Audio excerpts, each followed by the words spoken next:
ke Gunung Salak itu sempat kita nyasar gitu. Jadi gue mau tanya sama Dede, waktu lo itu ke Gunung Salak sebenarnya apa yang lo rasa, Dek? Ki, jalannya jangan malam-malam. Gue nggak enak aja hatinya, jalannya pagi aja. Cuma berhubung Aki udah bawa orang situ, katanya udah biasa lewat situ juga. Jadi pede aja. Kenapa lo nggak berani naik Gunung Salak? Yang lo pikirin tuh apa buat naik Gunung Salak itu lo takut? Sebenarnya bukan karena takut, cuma yang pertama mungkin karena emang gue ke gunung itu bukan cuma sekedar buat ziarah ataupun yang aneh-aneh ya, cuma sebatas buat hiburan, mencari pemandangan. Dan menurut gue pribadi Gunung Salak itu dari segi pemandangan itu kurang bagus. Di saat kita ada guide ya, Iya. ada guide, kita gue udah tanya, lo udah berapa kali naik Gunung Salak? Saya udah 10 kali, Ki. Lo 10 kali naik Gunung Salak. Iya, artinya kita udah percaya kan? Iya. Terus nggak lama, gue setengah 3 jam di situ, nggak lama pas Aki ngasih arahan, nggak nyampe 2 menit 3 menit, gue jalan, gue keluar tuh, Ki. Gue di situ heran, kan Aki bilang itu di pohon gede ada ular naga, hati-hati tuh di situ, makanya lu jalan kesini kan Aki kasih arahan tuh, gue bisa keluar tuh, Ki, di situ. Kalau nggak kayak gitu nggak bisa keluar, muter aja. Kayaknya nyampe pagi dah di situ dah, bisa nyampe jam 6.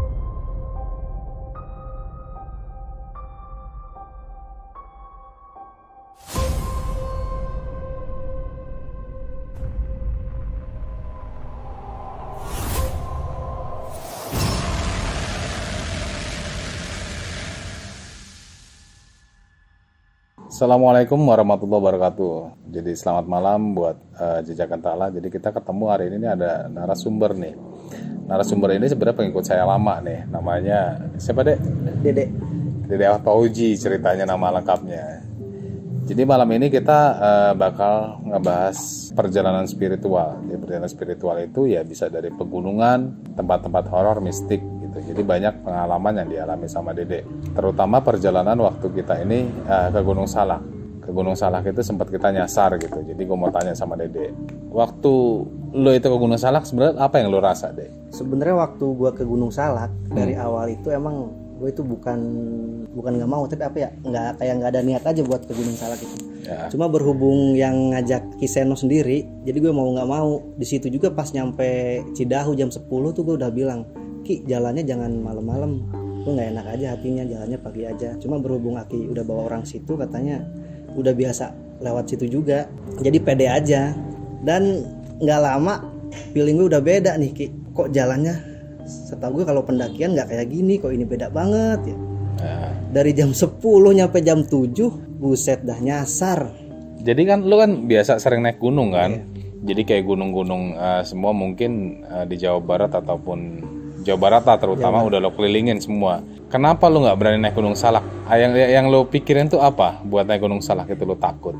Sebenarnya bukan karena takut, cuma yang pertama mungkin karena emang gue ke gunung itu bukan cuma sekedar buat ziarah ataupun yang aneh-aneh ya, cuma sebatas buat hiburan, mencari pemandangan. Dan menurut gue pribadi Gunung Salak itu dari segi pemandangan itu kurang bagus. Yang kedua, yang pastinya mistisnya. Siapa yang nggak kenal dengan mistis Gunung Salak? Iya. Selain treknya yang luar biasa, mistisnya, aduh. Bahkan teman-teman saya pribadi aja yang udah 2 kali 3 kali ke Gunung Salak, meskipun musim kemarau, tetap aja hujan. Itu yang sampai sekarang gue bingung, kenapa di Gunung Salak tuh kalau ada pendaki hujan. Makanya kan dikatakan Bogor itu kota hujan deh. Jadi kota hujan di sini gue nggak tahu kenapa, cuman memang daya tarik Gunung Salak ini mistiknya kuat banget. Ya artinya lo tau lah, kita berjalan artinya lo tahu gue juga orang spiritual. Kok bisa nyasar? Nyasar. Makanya di sini juga gue pengen tanyain ke Aki sendiri, gimana kok bisa seorang spiritual itu nyasar gitu? Apakah nggak diterawang dulu jalannya nih ke sini, Ki, atau nggak nanya dulu apa gimana tuh, Ki? Kok bisa ikutan nyasar gitu? Iya, jadi kalau gue kan kesimpulannya gini, di saat kita ada guide ya, ada guide, kita gue udah tanya, lo udah berapa kali naik Gunung Salak? Saya udah 10 kali, Ki. Lo 10 kali naik Gunung Salak. Iya, artinya kita udah percaya kan? Iya. Jadi bukan masalah gue tuh terawang atau nggak terawang, tapi gue percaya aja sama guide-nya nih. Begitu kita naik itu jam 3 pagi nih, begitu jam 3 pagi ada salah satu tim kita ini yang nyetel musik gitu, dan itu mulai kita kesasar itu ya di jam 4 pagi. Itu sebenarnya si Charlie itu udah dengar banyak gamelan. Charlie dengar banyak gamelan, gue juga dengar banyak orang ketawa, banyak orang ngobrol. Cuman kan kita diem semua kan karena posisi itu lagi naik gunung gitu. Ya akhirnya ya kita coba naik terus ke atas dan itu banyak banget interaksinya deh. Yang lo rasain di Gunung Salak ini apa yang lo alamin? Sebenarnya karena mungkin faktor badan capek juga. Jadi kalau buat interaksi kayaknya kurang deh Ki. Soalnya kan kondisi badan yang udah lelah juga dari jam 10 malam juga kan kita jalan tuh. Ditambah udah pikiran udah kemana-mana nggak fokus. Jadi interaksi mungkin gue pribadi waktu pas yang ketemu daun yang gerak sendiri tuh. Ya kan, tapi berhubung kita mungkin orang spiritual, jadi kayak ngelihat interaksi kayak gitu biasa aja kan. Biasa aja. Tapi pas ketemu pacet, kita di situ lari kan. Nah itu salah satu yang bikin malas juga di Gunung Salak tuh pacetnya. Wah, luar biasa. Jadi kita buat setan tuh berani ya. Buat berani lah kita udah las lah. Tapi buat ketemu pacet kita benar-benar geli gitu. Artinya pacet itu nempel kemana-mana guys. Jadi ada ke perut, ada ke kaki, ada kemana-mana, ada yang sampai ke leher. Jadi itu mulai ada interaksi itu waktu di Curugnya. Di Curug. Terus perjalanan lo ini di Gunung Guntur gimana ceritanya? Nah kalau di Gunung Guntur sama sebenarnya kayak di Gunung Salak. Gue pribadi percaya aja lah sama orang. Karena emang dia lebih dari 10 kali loh. Makanya gue udah bilang juga, bang jangan jalan sekarang. Udah gak apa-apa santai aja. Udah biasa gue lewat sini katanya kan. Perkiraan kita 3 jam 2 jam nyampe itu ke tempat camp. Ternyata dari jam 10 nyampe jam 2 kita nyasar malah lintas beda jalur Ki. Kok bisa? Gak tahu tuh. Dan gue nyasar terakhir itu temen gue jatuh ke jurang. Pas gue tarik untung masih kena di tenda. Kita nyasar di tempat orang yang dulu hilang. Di tempatnya Gibran dulu di Curug Cikoneng. Dan di situ kebetulannya gue masih ada sinyal. Makanya gue ngontak Aki kan yang waktu itu. Gue bilang, Ki, gue nyasar nih. Terus nggak lama, gue setengah 3 jam di situ. Nggak lama pas Aki ngasih arahan, nggak nyampe 2 menit 3 menit, gue jalan, gue keluar tuh Ki. Gue di situ heran kan Aki bilang itu di pohon gede ada ular naga. Hati-hati tuh di situ, makanya lu jalan kesini kan Aki kasih arahan tuh. Gue bisa keluar tuh Ki di situ. Kalau nggak kayak gitu nggak bisa keluar, muter aja. Kayaknya nyampe pagi dah di situ dah, bisa nyampe jam 6. Padahal kalau misalnya gue lihat itu Gunung Guntur itu kayaknya nggak terlalu tinggi ya. Nggak terlalu tinggi. MDPL-nya berapa sih dia? Sekitar 2000-an. Cuma kan di Guntur itu emang banyak jalur-jalur yang dilintasi kayak jalur sepeda, jalur mobil, trek pendakian. Jadi kita kalau pertama udah salah jalan aja udah kesananya salah. Itu yang bikin pusingnya. Apalagi kan kita memang waktu itu jalan sangat minim sekali pencahayaan. Gue aja pakai senternya pakai HP ditambah gerimis. Mungkin itu juga faktor kitanya juga yang salah. Terus lu selama pendakian gunung ini pernah nggak ngalamin hal-hal mistis? Karena kan lu kan juga pernah ke Cermai juga kan? Pernah nggak lu ngalamin hal-hal mistis yang kayak lu ketemu gaib atau ketemu setan? Kalau ke Cermai justru gue 3 hari 2 malam di Cermai. Dan di situ kan awal-awal pendakian dibuka di Cermai tuh. Cuma emang nggak ada apa-apa kalau menurut gue sih ya, tapi nggak tahu di situnya. Cuma pas depan tenda ketika gue baru sadar tenda udah dibuat, di depan ada bekas macan, cakaran macan di situ. Di tanahnya. Di kayu. Kalau kuku macan kan nyakarnya beda tuh kelihatan tuh. Nah di situ doang. Gue betah malah di Cermai tuh. Tapi hal mistis lu nggak nemu ya? Nggak nemu. Justru yang lu temuin di mana hal mistis? Di Gunung Salak. Gunung Salak. Ya? Mungkin karena emang bawaan dari hati dan pertamanya juga emang ke Gunung Salak tuh kurang serk kali ya.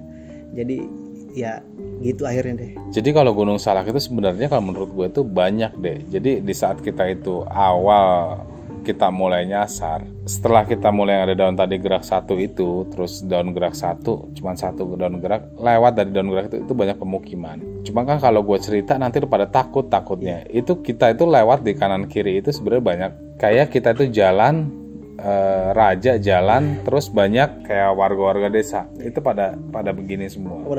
Pada sungkem. Sampai terakhir itu gue lihat itu waktu dibilang, yaudah Ki coba tanya gaib kan. Si Om Arfi bilang gitu, tanya gaib kayak gitu, bisa nggak ketemu jalur kan? Gue bilang kan nanti ada pertigaan belok kanan.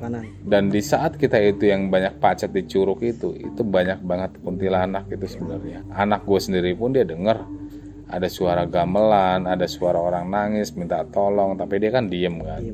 Gue juga sebenarnya dengar, cuman pas di saat kita udah di Curug itu apa namanya ya, Bungao apa tuh kan, Bungao di Gunung Salak itu, di situ kerajaan gaib.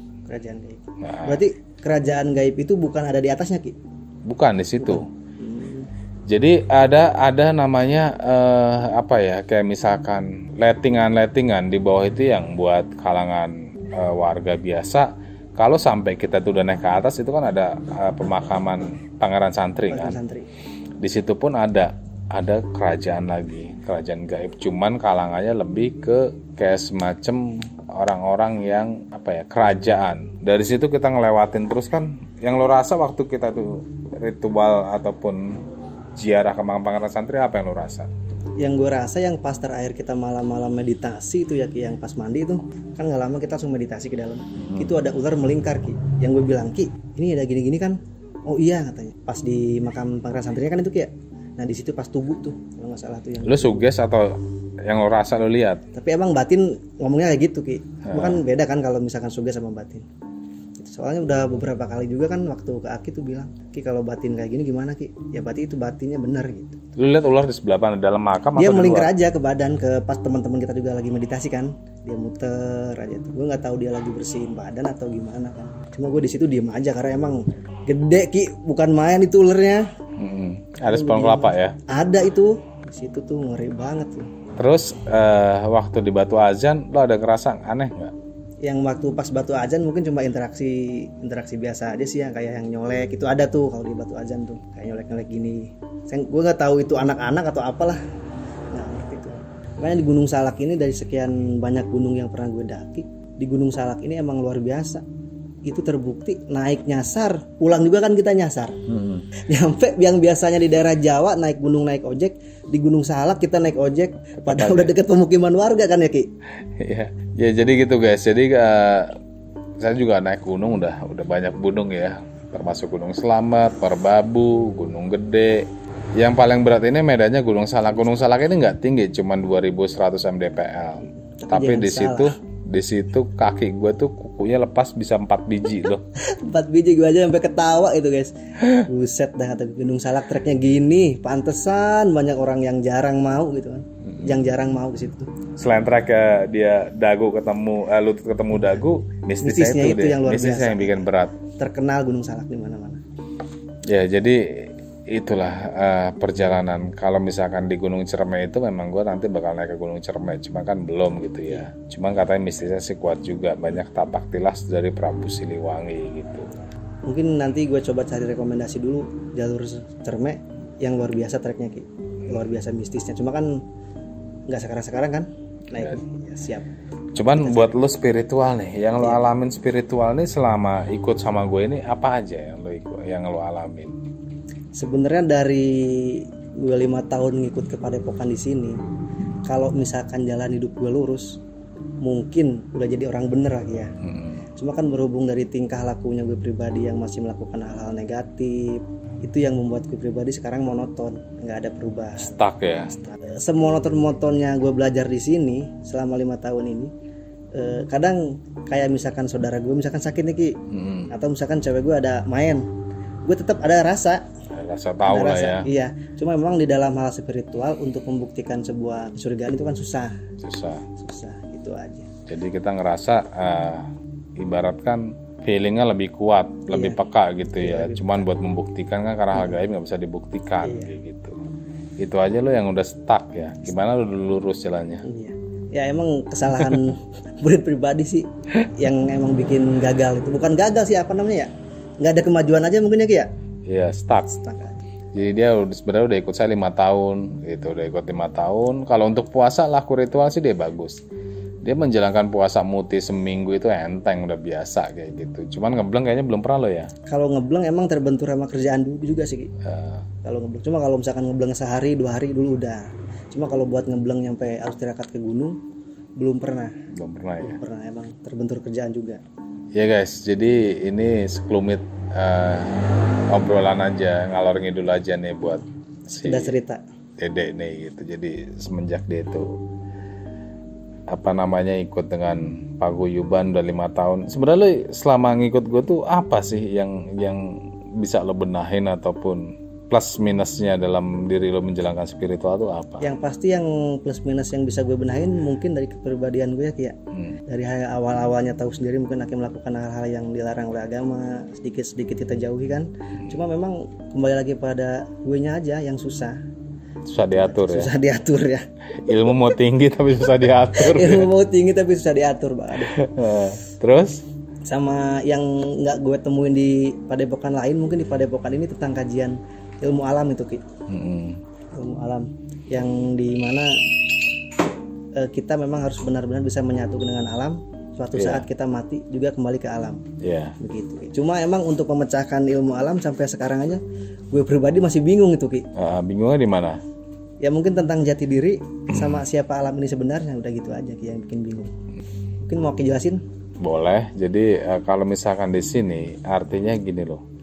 Sebelum kita bisa menemukan Allah ataupun Tuhan, kita ini harus mengkaji diri sendiri, berguru dengan jati diri, dan kita ini secara kita ini hidup, menjalani kehidupan, terus kita mati, kita kembali kemana?